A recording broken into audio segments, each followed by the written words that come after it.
warahmatullahi wabarakatuh. A'udzu billahi minasy syaithanir rajim. Bismillahirrahmanirrahim.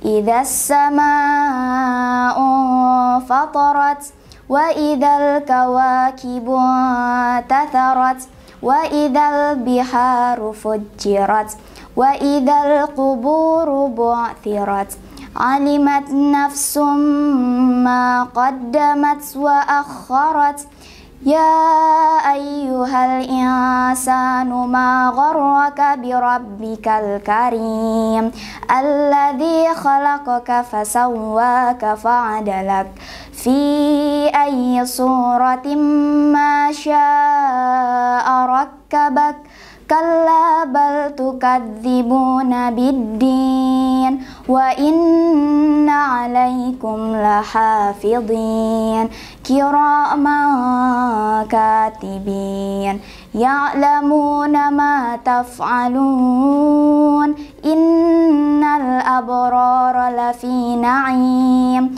wa innal fujjari lafi jahim yaslaunaha yawmaddin wa ma hum anha bighaibin wa ma adraka ma yawmuddin thumma ma adraka ma yawmuddin yawma la tamliku nafsun li nafsin syai'a wal amru yawma idzil lillah.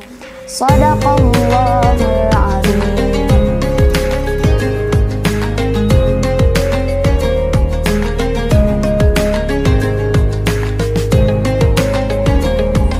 Bismillahirrahmanirrahim.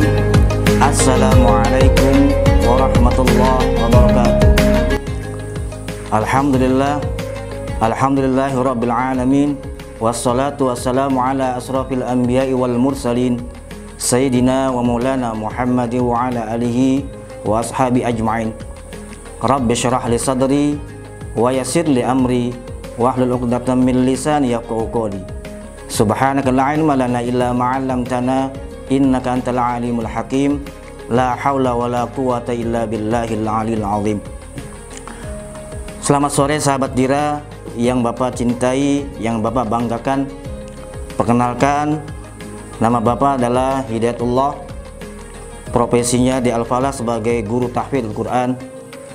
Pada hari ini insya Allah akan membawakan tema hal-hal ringan yang bisa menghilangkan pahala puasa.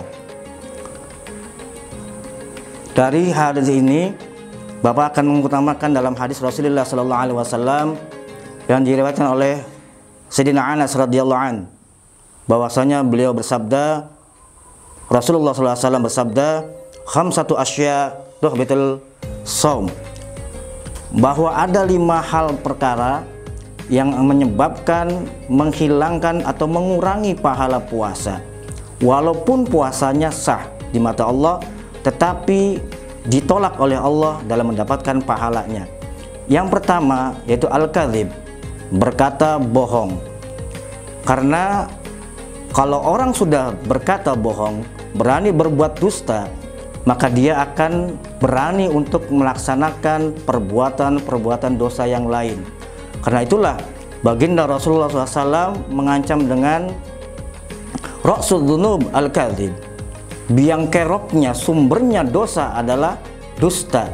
Maka jangan sampai kita mudah-mudah untuk berbuat dosa, terutama kepada orang tua kita, yang mana dikala kita kadang-kadang waktu ujian kita mencontek, kemudian bangga dengan nilai yang tinggi, nilai yang besar, bangga memperlihatkan kepada orang tuanya.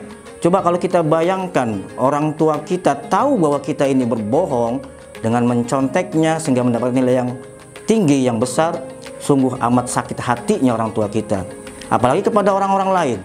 Maka jangan sampai kita berbuat dusta. Yang kedua, ghibah, menjelek-jelekkan sifat orang lain, menjelek-jelekkan perbuatan orang lain.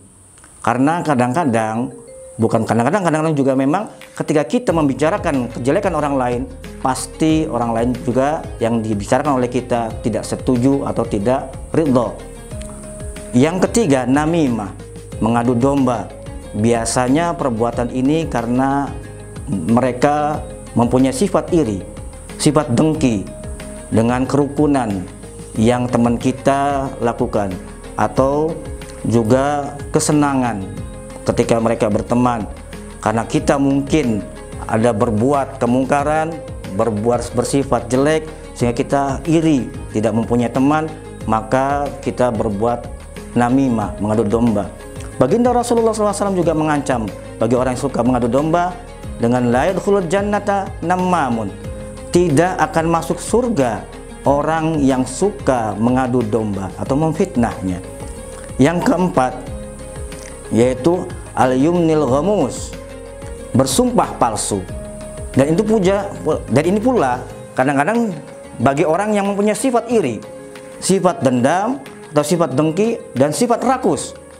Contohnya, biasanya para pedagang-pedagang ingin mendapatkan untung yang banyak, mereka bersumpah, wallah, modal saya sedikit dan tidak akan mungkin mendapatkan ganti atau tidak mendapatkan laba. Padahal modalnya sedikit, tapi ingin untung yang banyak yang tidak berkah. Mereka hanya memikirkan duniawiyah. Mereka tidak memikirkan bahwa nanti di akhirat Allah akan menghinakannya, Allah akan mencelakakannya, dan Allah akan mengazabnya dengan neraka jahim. Yang kelima, yang terakhir, nadhara bisyahwat, melihat lain jenis dengan syahwat. Ini mohon maaf, terutama bagi anak-anakku yang perempuan, tolong jangan sampai kita sering bermain TikTok, ingin mengekspos dirinya, ingin mengenalkan dirinya. Dikala kita dikenal oleh orang lain, dikala kita ditayangkan, kemudian banyak orang melihat wajah kita, aurat kita, maka dari itu pula mulailah dosa jariyah. Tanpa sadar kita sudah menumpuk jutaan dosa, miliaran dosa, dan jutaan orang korban karena melihat kita dengan nafsu syahwatnya. Dari 5 hal ini, kalau kita kerjakan, maka puasanya sia-sia. Sehingga kata Rasulullah, kam min shaimin laisa lahu min siyamihi illal ju' wal atas. Nanti akan berapa banyak orang-orang yang berpuasa tetapi tidak mendapatkan pahala kecuali lapar dan haus saja, karena mereka meremehkan amal-amal perbuatan yang tidak disukai oleh Allah, yang dimurkai oleh Allah Subhanahu wa ta'ala. Mudah-mudahan sahabat Dira bisa memperhatikannya dan bisa meninggalkannya, dan mudah-mudahan sahabat Dira ini istiqomah untuk mendengarkan dirasah Ramadan sehingga bisa memperbaiki diri, bisa meningkatkan nilai ibadah kita di bulan Ramadan di tahun 1444 Hijriah. Mudah-mudahan ada manfaatnya.